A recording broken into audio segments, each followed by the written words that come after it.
ایک بھائی نے کویسچن کیا ہے کہ بعض جو زمینیں ہیں وہ نہری پانی سے سیراب ہوتی ہیں، بعض ٹیوب ویل وغیرہ سے، تو اس میں عشر کا کیا حکم ہوگا؟ دیکھیں مسئلہ یہ ہوتا ہے کہ اگر قدرتی وسائل سے زمین سیراب ہو رہی ہے، قدرتی وسائل کا مطلب یہ کہ آپ کو پیسہ بالکل نہ دینا پڑے، بارشیں ہو جاتی ہیں عین وقت کے اوپر، یا دریاؤں میں پانی ہے اور وہ بغیر کسی قیمت دیے آپ اس کو زمینوں میں استعمال کر سکتے ہیں، تب تو جو سالانہ پیداوار ہوگی یا 6 ماہ میں یا جو بھی آپ کی پیداوار نکلتی ہے اس کا 10% اللہ کے راہ میں دینا ہوتا ہے، اور 10 کو عشر کہتے ہیں 10واں حصہ، عشرن فعلن کے وزن پر، تو اس کا 10واں حصہ آپ کو دینا ہوگا سوری۔ لیکن اگر آپ کے قدرتی وسائل سے سیراب نہیں ہوتی بلکہ آپ کو پیسہ دینا پڑتا ہے، تو پھر یاد رکھیں کہ نصف عشر ہوتا ہے، یعنی 20واں حصہ، پھر آپ کو 20واں حصہ دینا پڑے گا، یعنی پہلے 10 روپے، اور اگر آپ سیراب کرتے ہیں اسے تو 5 روپے دینے پڑیں گے، پیچھے کم ہو جائے گا۔ ایک کہتے ہیں کہ یہ انڈیا سے کال تھی بھائی کی، بڑے دردناک انداز سے انہوں نے کہا کہ بیوی سے لڑائی ہوئی، ایک ہی ہفتے میں بیوی چھوڑ کے چلی گئی ہے، اب فون پہ بات بھی نہیں کر رہی، 1 سال گزر گیا ہے،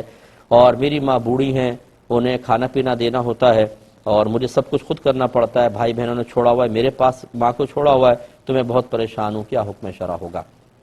لیکن پہلی بات تو یہ ہے کہ آپ ان اسباب پر غور کریں کہ کون ایسی بیوی ہوگی جو ایک ہی ہفتے میں میکے کو چھوڑ کر، سسرال کو چھوڑ کر میکے چلی جائے۔ ہو سکتا ہے کہ آپ کے سسرال میں کوئی، یعنی آپ کے اپنے گھر میں کوئی ایسی خرابیاں ہوں جس کی وجہ سے بچی ڈسہارٹ ہو کر گئی ہے، اس سبب کو ختم کرنے کی کوشش کریں اور اس کو پیار محبت سے واپس لے کر آئیں۔ اور اگر آپ مثلا کسی اور علاقے میں رہتی ہے تو جانا کوئی پرابلم تو نہیں، فون کال اٹینڈ نہیں کر رہی تو آپ جا بھی نہیں سکتے، چلے جائیں میکے، وہاں پہ جا کر ان سے بات کریں۔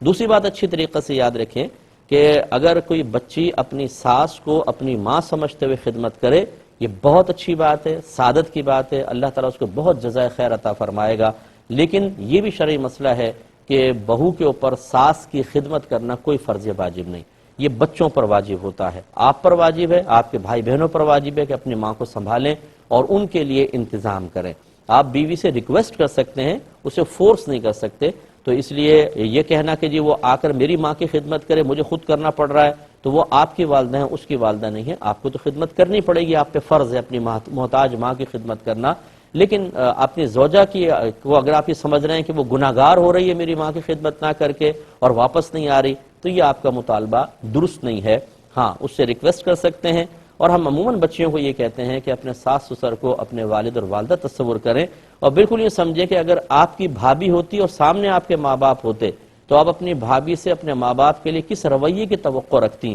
بس وہی رویہ اپنے ساس سسر کے ساتھ رکھیں، محبت سے، پیار سے، خدمت سے ان کے دل جیتیں، ان کی دعائیں لیں، آپ کا گھر بسے گا، آپ کے شوہر کو انشاءاللہ نعمتیں ملیں گی، آپ کے بچوں کو اللہ تعالیٰ راحت عطا فرمائے گا۔ تو یہ تمام باتیں اپنے ذہن میں رکھیں، ہم دعا کرتے ہیں کہ اللہ تعالیٰ آپ کے سب لوگوں کو ایک دوسرے سے ملنے کی توفیق عطا فرمائے۔